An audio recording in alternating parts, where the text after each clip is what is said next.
এখন সংসদে প্রথম অধিবেশনে বক্তব্য পেশ করিবেন জনকল্যাণ পার্টি থেকে নির্বাচিত জনাব হারুন চাপ। মাননীয় সদস্য, আপনার সময় 2 মিনিট। ধন্যবাদ মাননীয় স্পিকার।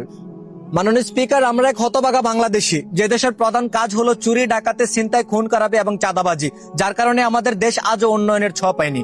মাননীয় স্পিকার, আপনি জানেন যে নেপালে নতুন সরকার গঠিত হওয়ার পর থেকে আগামী 5 বছরে তারা কিভাবে দেশকে ডেভেলপ করবে অলরেডি সেই লিস্ট তারা তৈরি করে ফেলেছে।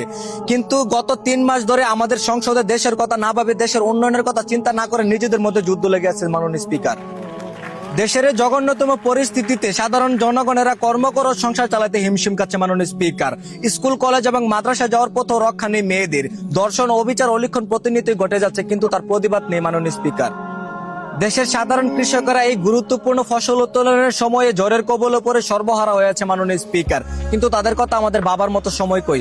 দেশের চট্টগ্রাম সহ উন্নতিশীল সিটিগুলোতে পাহাড় পরিমাণ পানি জমে বন্যা হয়ে আছে, সেই সিটি কর্পোরেশনের কর্মকর্তারা নিজের ট্যাগ ভরতে ব্যস্ত থাকে। মাননীয় স্পিকার, বর্তমান জেনারেশনে মাননীয় স্পিকার, সারা দেশের শিক্ষার্থীরা পড়াশোনা বাদ দিয়ে টিকটক এবং বিভিন্ন অ্যাপ সহ অনলাইনে তাদের 99% মনোযোগ দিয়ে পড়াশোনাকে এড়িয়ে যাচ্ছে। মাননীয় স্পিকার, প্রকৃতভাবে পরীক্ষা নিতে গেলেও শিক্ষামন্ত্রীকে নিয়ে হাসি ঠাট্টা করছে। তবে কি এটাই আমাদের স্মার্ট বাংলা গড়ার লক্ষ্য? মাননীয় স্পিকার, এদেশের আইন এতটাই স্ট্রং যে গতকাল ছিনতাইকারীদের তদন্ত করতে গিয়ে পুলিশের শটগান ছিনতাই হয়ে যায়। মাননীয় স্পিকার, এদেশের আইন শৃঙ্খলা বাহিনীর কাছে ততগুলো অস্ত্র নেই যতগুলো অস্ত্র রয়েছে সন্ত্রাসীদের কাছে। মাননীয় স্পিকার, তবে মাননীয় স্পিকার, শেষ ভালো যার সব ভালো তার, পুরো দেশ ও জাতির নিরাপত্তায় কাজ করে আইন ব্যবস্থা।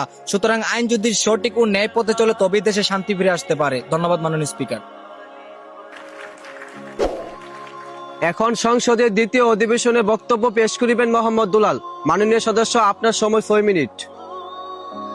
ধন্যবাদ মাননীয় স্পিকার। মাননীয় স্পিকার, অতি দুঃখের সাথে আমি একটা কথাই বলতে চাই, জনগণের ভোটের মাধ্যমে আজকে আমরা এই পর্যায়ে অর্থাৎ সংসদে আসতে পেরেছি। মাননীয় স্পিকার, ফ্যাসিস্ট আমলে ফেসিবাদীদের মতো রাতে ভোট মেরে এখানে আসি নাই। মাননীয় স্পিকার, বিগত 3 মাস হয়ে গেল আমরা নির্বাচিত হলাম, কিন্তু এখনো জনগণের সুখ শান্তি আশা আকাঙ্ক্ষা ফিরিয়ে দিতে পারেনি। মাননীয় স্পিকার, কারণ নিজেদের ঘরের সমস্যা অর্থাৎ সংসদের সমস্যার সমাধান করতে পারি না আমরা, তাহলে বাইরের সমস্যা কিভাবে সমাধান করবো আমরা? মাননীয় স্পিকার, আমরা যারা এই সংসদে বসে আছি তাদের মধ্যে কেউ অশিক্ষিত বা জ্ঞান শূন্য নয়, প্রত্যেকটা মানুষ স্মার্ট, শিক্ষিত এবং জ্ঞানী ব্যক্তি। মাননীয় স্পিকার, মাননীয় স্পিকার, এত জ্ঞান থাকার পরও আমরা দেশের উন্নয়নের কথা চিন্তা না করে একে অপরের পিছনে আঙুল ঠেকাতে ব্যস্ত থাকি। মাননীয় স্পিকার, গোটা দেশ তাকিয়ে আছে আমাদের এই সংসদের দিকে। মাননীয় স্পিকার, কখন দেশ সংবিধান অনুযায়ী চলবে, কখন দেশে উন্নয়ন ও শান্তি ফিরে আসবে। মাননীয় স্পিকার, কিন্তু তারা হতবাক হয়ে তাকিয়ে দেখছে সংসদের মধ্যে চলছে খুচাখুচি, চিল্লাচিল্লি এবং বিনোদনমূলক কাজ। মাননীয় স্পিকার, মাননীয় স্পিকার, এখানে শিক্ষিত ব্যক্তিরা জ্ঞানের আলোকে কাজে লাগিয়ে দেশের উন্নতির কথা না চিন্তা করে ঘন্টার পর ঘন্টা খাতায় নোট করে রাখে যে কাল সংসদে কাকে ছোট বানানো যায়, কাল সংসদে কার পিছনে আঙুল ঠাকানো যায়। মাননীয় স্পিকার,